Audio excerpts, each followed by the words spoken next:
नमो नमः। श्रीमद्भगवद्गीताया द्वितीयस्य अध्यायस्य पठनं चिकीर्षामि। श्रूयतां कृपया। संजय उवाच तं तथा कृपयाविष्टम् अश्रुपूर्णाकुलेक्षणं विषीदन्तमिदं वाक्यम् उवाच मधुसूदनः। श्रीभगवानुवाच कुतस्त्वाकश्मलम् इदं विषमे समुपस्थितम् अनार्यजुष्टमस्वर्ग्यम् अकीर्तिकरमर्जुन। क्लैब्यमास्मगमः पार्थ नैतत्त्वय्युपपद्यते। क्षुद्रं हृदय दौर्बल्यं त्यक्त्वोत्तिष्ठ परन्तप। अर्जुन उवाच कथं भीष्ममहं संख्ये द्रोणं च मधुसूदन। इषुभिः प्रतियोत्स्यामि पूजार्हा वरिसूदन।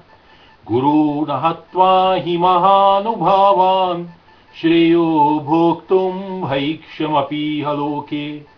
हत्वार्थकामांस्तु गुरूनिहैव भुञ्जीय भोगान् रुधिरप्रदिग्धान्। न चैतद्विद्मः कतरन्नो गरीयो यद्वा जयेम यदि वा नो जयेयुः। यानेव हत्वा न जिजीविषामस्तेव स्थिता प्रमुखे धार्तराष्ट्रा। कार्पण्यदोषोपहतः स्वभावः पृच्छामि त्वां धर्मसम्मूढचेता। यच्छ्रेयः निश्चितं ब्रूहि तन्मे शिष्यस्तेऽहं शाधिमां त्वां प्रपन्नम्। न हि प्रपश्यामि ममापनुद्यात् यच्छोकमुच्छोषणमिन्द्रियाणाम्। अवाप्य भूमावसपत्नमृद्धम् राज्यं सुराणामपि चाधिपत्यम्।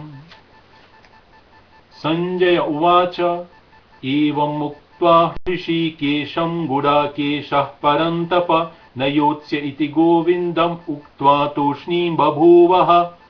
तमुवाच ऋषिकेशः प्रहसन्निव भारत सेनयोरुभयोर्मध्ये विषीदन्तमिदं वचः।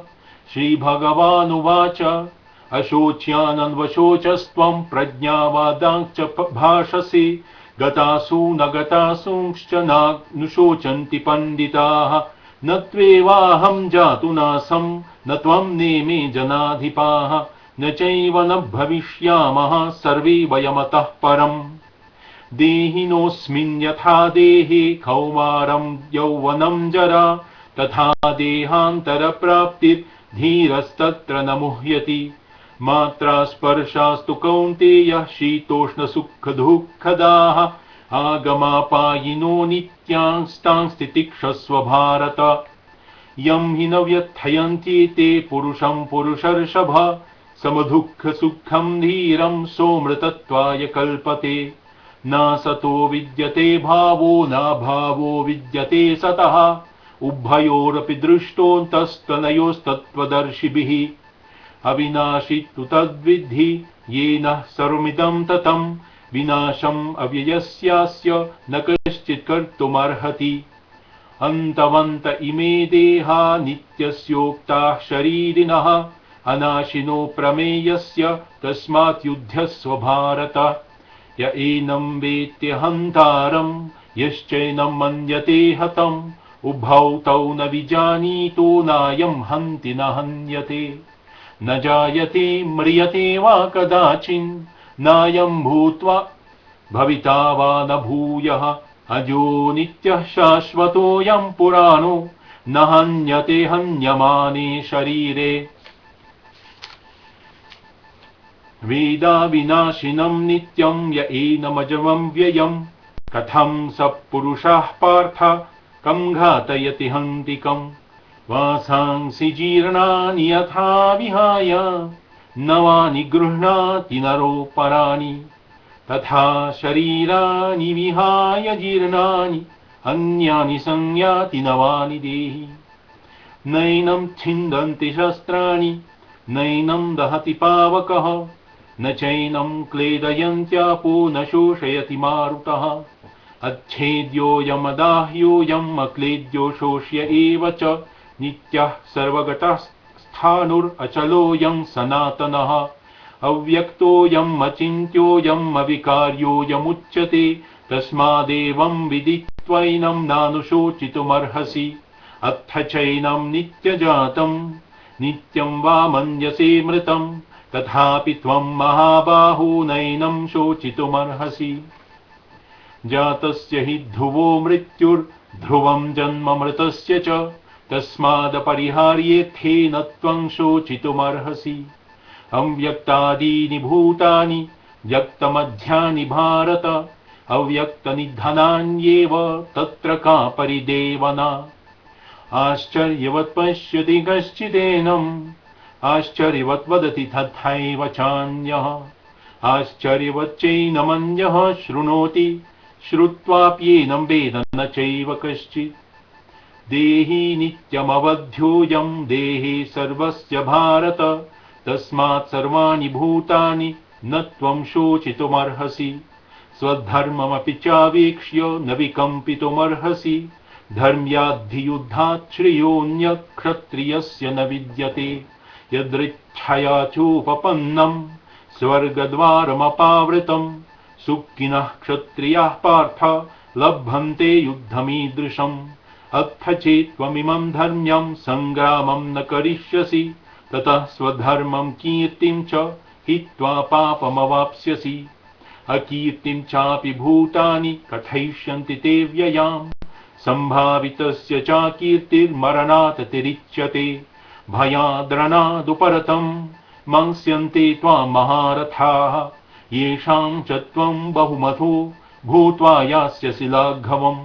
अमाच्यमादांश्च बहून् वदिष्यन्ति तवाहिताः निन्दन्तस्तव सामर्थ्यं ततो दुःखतरं नु किम् हतो वा प्राप्स्यसि स्वर्गं जित्वा वा भोक्ष्यसि महीम् तस्मादुत्तिष्ठ कौन्तेय युद्धाय कृतनिश्चयः सुखदुःखे समे कृत्वा लाभालाभौ जयाजयौ ततो युद्धाय युज्यस्व नैवं पापमवाप्स्यसि एषा ते भीता सांख्ये बुद्धिर्योगे त्विमां शृणु बुद्ध्या युक्तो यया पार्थ कर्मबन्धं प्रहास्यसि नेहाभिक्रमनाशोऽस्ति प्रत्यवायो न विद्यते स्वल्पम् अप्यस्य धर्मस्य त्रायते महतो भयात् व्यवसायात्मिका बुद्धिरेकेह कुरु नन्दन बहुशाखा ह्यनन्ताश्च बुद्धयो व्यवसायिनां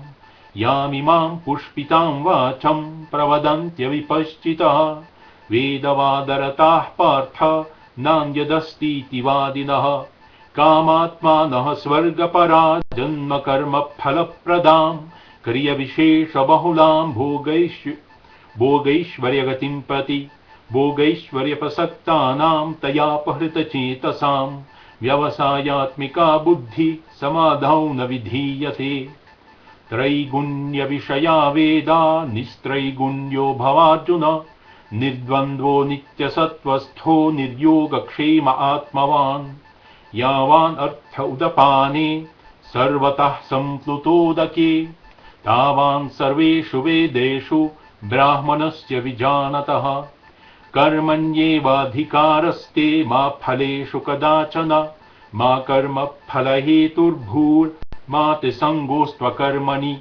योगस्थः कुरु कर्माणि सङ्गं त्यक्त्वा धनञ्जय सिद्ध्यसिद्ध्यो समो भूत्वा समत्वं योग उच्यते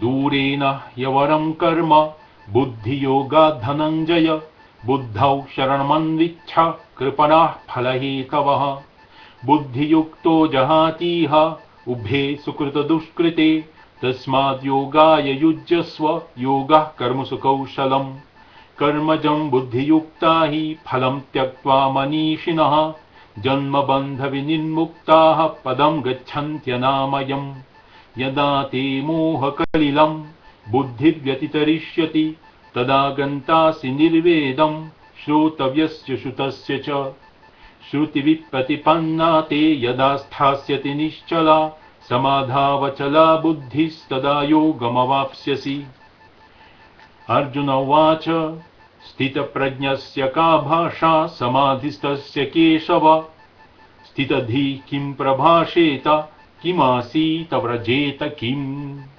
श्रीभगवानुवाच प्रजहाति यदा कामान् सर्वान् पार्थमनोगतान् आत्मन्येवात्मना तुष्टः स्थितप्रज्ञस्तदोच्यते। दुःखेष्वनुदिग्धमनाः सुखेषु विगतस्पृहः वीतरागभयक्रोधाः स्थितधीर्मुनिरुच्यते। यः सर्वत्रानभिस्नेहस्तत्तत्प्राप्य शुभाशुभम् नाभिनन्दति न द्वेष्टि तस्य प्रज्ञा प्रतिष्ठिता।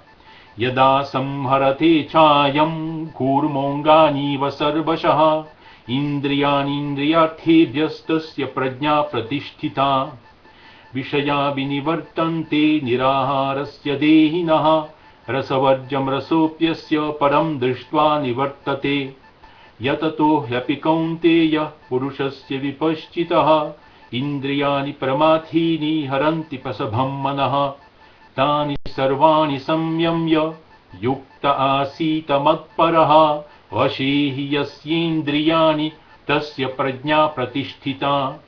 ध्यायतो विषयान् पुंसः सङ्गस्तेषूपजायते संगात् संजायते कामः कामात् क्रोधोऽभिजायते क्रोधात् भवति सम्मोहः सम्मोहात् स्मृतिविभ्रमः स्मृतिभ्रंशात् बुद्धिनाशो बुद्धिनाशात् प्रणश्यति। रागद्वेषवियुक्तैस्तु विषयानिन्द्रियैश्चरन् आत्मवश्यैर्विधेयात्मा प्रसादमधिगच्छति। प्रसादे सर्वदुःखानां हानिरस्योपजायते प्रसन्नचेतसो ह्याशु बुद्धिः परिवतिष्ठते। नास्ति बुद्धिरयुक्तस्य न च युक्तस्य भावना न चाभावयतः शान्तिरशान्तस्य कुतः सुखम्। इन्द्रियाणां हि चरतां यन्मनो न विधीयते तदस्य हरति प्रज्ञां वायुर्नावैवाम्भसि। तस्माद्यस्य महाबाहो निगृहीतानि सर्वशः इन्द्रियाणीन्द्रियार्थेभ्यस्तस्य प्रज्ञा प्रतिष्ठिता। या निशा सर्वभूतानां तस्यां जागर्ति संयमी यस्यां जागृति भूतानि सा निशा पश्यतो मुनिः। आपूर्यमानम् अचलप्रतिष्ठं समुद्रमापः प्रविशन्ति यद्वत् तद्वत् कामायं प्रविशन्ति सर्वे स शान्तिमाप्नोति न कामकामी। विहाय कामान्यः सर्वान् पुमांश्चरत् निःस्पृहः निर्ममो निरहङ्कारः स शान्तिमधिगच्छति। एषा ब्राह्मी स्थितिः पार्थ नैनां प्राप्य विमुह्यति। स्थित्वा स्यामान्तकालेऽपि ब्रह्मनिर्वाणमृच्छति। ॐ तत्सदिति श्रीमद्भगवद्गीतासूपनिषत्सु ब्रह्मविद्यायां योगशास्त्रे श्रीकृष्णार्जुनसंवादे सांख्ययोगो नाम द्वितीयाध्यायः समाप्तः।